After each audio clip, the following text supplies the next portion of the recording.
Did you know that Damascus is often described as one of the oldest continuously inhabited cities in the world? Before Baghdad was built, before Cairo rose, and before many famous capitals even had a name, Damascus was already alive. It was not created in one dramatic moment. It grew because people kept coming back to the same place. The reason was simple: water. In a dry land, the Barada River and the Ghouta oasis gave Damascus life. And once a city could survive there, trade, power, and empire followed. This is the story of a capital that was not built from scratch, but layered over thousands of years. Hey there! Welcome back to Cities in a Blink, where we uncover the stories behind the world's cities, one blink at a time. This is How Did That City Become the Capital? Our journey through the political hearts of nations. Today, we're in Syria, exploring Damascus, one of the oldest capital stories on Earth. To understand Damascus, start with the map. The city stood between Mesopotamia, Arabia, Anatolia, and the Mediterranean, in a place where roads, armies, merchants, and pilgrims kept crossing paths. Damascus was not sitting quietly at the edge of history. It was standing on the road between worlds. By the first millennium BC, Damascus was already an important city in the Aramean world. Then came the empires. The Assyrians, Persians, Greeks, Romans, and Byzantines all ruled or influenced the city, each leaving something behind without fully erasing what came before. That became the pattern of Damascus. New rulers arrived, new religions rose, new streets and monuments appeared, but the city kept absorbing them. Under Roman rule, Damascus became part of a wider imperial network connected to the Mediterranean world. Roads, markets, temples, and urban planning reshaped the city, and one of its most famous streets, Straight Street, still carries the memory of that ancient layout.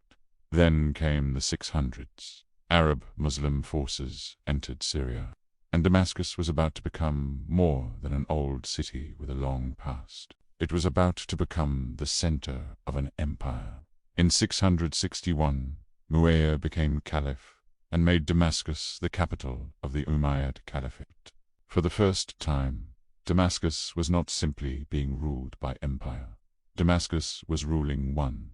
From this city, the Umayyads governed lands stretching across the Middle East, North Africa, and beyond.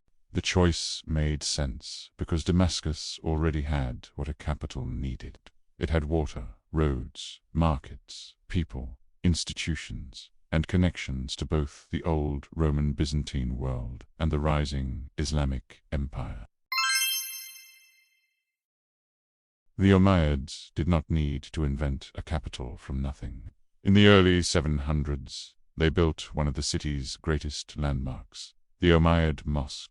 It rose in the heart of Damascus, on a site that had carried religious meaning across different eras. That building tells the story of the city in stone, where Roman memory, Christian history, and Islamic power all meet in one place.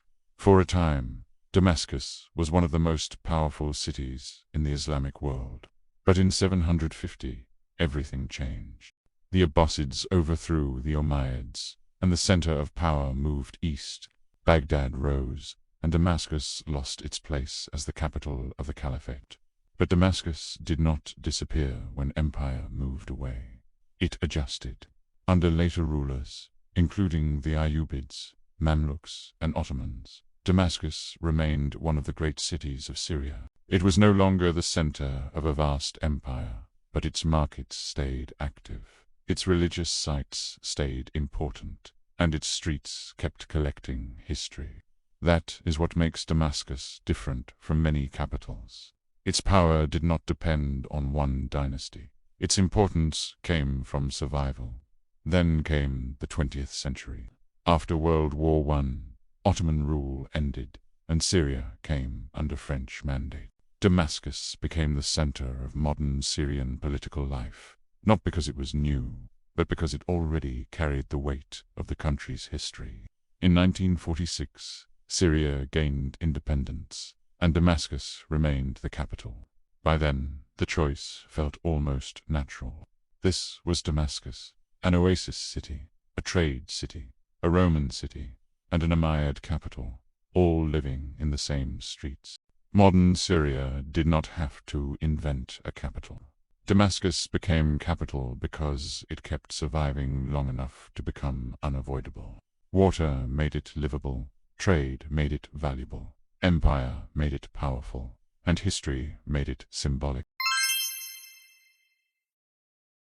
If you enjoy discovering cities and the stories behind them, don't forget to subscribe and join us for more journeys around the world. Next up, we're heading to Amman, Jordan, a capital shaped by ancient hills, modern statehood, and a kingdom looking for balance. Thanks for watching Cities in a Blink, where stories of cities come alive, one blink at a time.